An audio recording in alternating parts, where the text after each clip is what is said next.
Hi, ako si Angeline Sibanta. I was diagnosed of breast cancer stage 3B with Docray last in 2024. And then, scheduled po ako ng operation last June 5, true left breast radical mastectomy.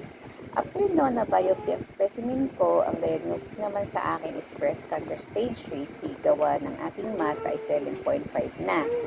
And then, 26 positive lymph nodes pa. Ang dami po, diba? Ang IHC ko naman is ERPR positive, HER2 negative. And for now, nag-undergo ako ng adjuvant chemotherapy 8 cycles and required po sa akin.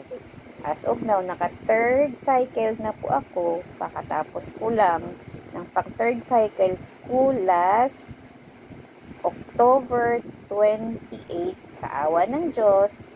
Sa pagkain ko, hindi naman ako nawala ng gana, tsaka nag-gain pa po ako ng 2 kilos at lagi ko pinapanalangin sa Diyos na sana tuloy-tuloy lang ang ganito hanggang matapos ko ang 8 cycles. About naman sa feelings of fear, anxiety, and depression, nung time na diagnose ko ako ni Doc Ray, napaiyak ako noon kasi ang nasa isip ko, paano na ang mga anak ko ay maliliit pa po sila at nangangailangan ng kalinga ng isang ina. Pero, after nun, mas pinili ko na lang maging positive, kumapit sa ating mahal na Diyos, kasi siya lang naman ang una-una makatulong sa atin. At sa higit sa lahat, acceptance na may cancer po tayo, para makapokus tayo sa ating gamutan, para magaan na lang ang ating dalahin sa araw-araw at saka hindi naman mawala sa ating mahirapan kasi tao lang naman tayo. Kung kailangan man natin umiyak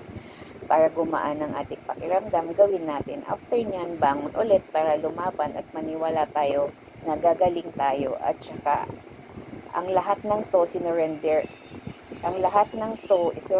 ko na sa ating mahal na Panginoon na siya ang bahala kasi siya naman ang higit nakakaalam ng lahat. Ang ma-advise ko lang sa kagaya ko na yung dumaan sa ganito, kailangan natin kumapit kay God na kaya niya tayo pagalingin sa tulong ng ating mga physicians at sundin ang mga sinasabi ng mga doktor natin kasi isa sila makatulong sa ating gamutan. Thank you, Doc Ray. Isa ako nakasali sa ika-37 Procedures Club Annual Meet. Thankful and grateful na isa ako sa mga naging patient mo. Ang swerte po namin sa'yo kami napunta. Cheers, good luck po and God bless. Bye!